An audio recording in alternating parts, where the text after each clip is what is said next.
మీరు తీసుకునే అదే మందులు, అదే నాణ్యమైన మందులు, కానీ సగం ధరకే. అవును, మెడ్ప్లస్ బ్రాండ్స్ పై 50 to 80% తగ్గింపు.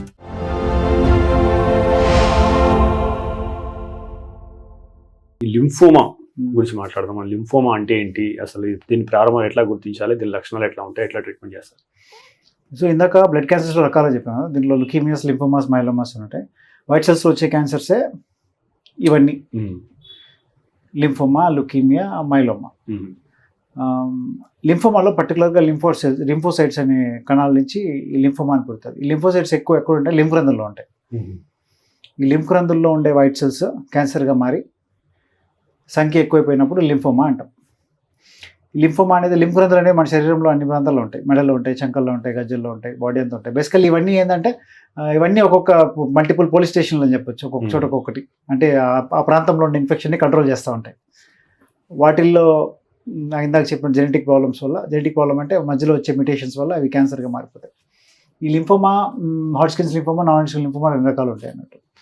సో ఏజ్ గ్రూప్ జనరల్గా యంగ్ అడల్ట్స్లో కానీ, రేర్గా చిన్నపిల్లల్లో, కామన్గా పెద్దల్లో వచ్చే జబ్బు అని చెప్పొచ్చు.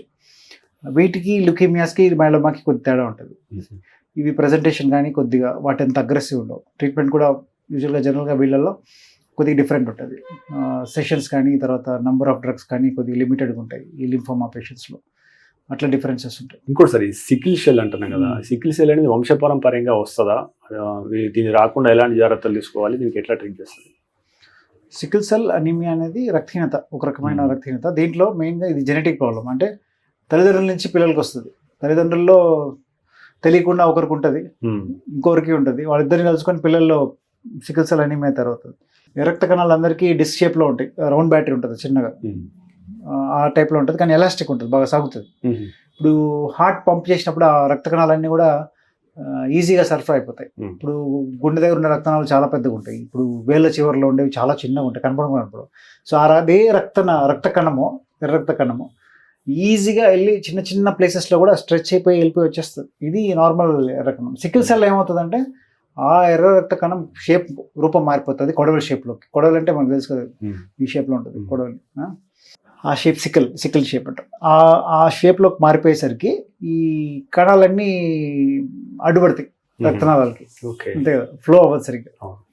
వీళ్ళలో అదే ప్రాబ్లం. ఊరికి అడ్డుపడడం వల్ల విపరీతంగా నొప్పులు, బ్రెయిన్ స్ట్రోక్, హార్ట్ స్ట్రోక్, ఇటువంటి ప్రాబ్లమ్స్ రావడము చిన్నప్పటి నుంచి.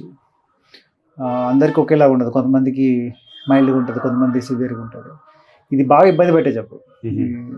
దీనిలో క్యూర్ చేయాలంటే స్టెమ్ సెల్ ట్రాన్స్ప్లాంట్ అంటాం. అందరికీ చేయము. సివియర్గా డిసీజ్ ఉండే వాళ్ళకి తప్పకుండా ట్రాన్స్ప్లాంట్ వరకు వెళ్ళాల్సి వస్తుంది. కంట్రోల్ చేసే కొన్ని మెడిసిన్స్ ఉన్నాయి, వాడుకుంటే మనకి ఈ కాంప్లికేషన్స్ రాకుండా కొద్దిగా కంట్రోల్ చేయవచ్చు.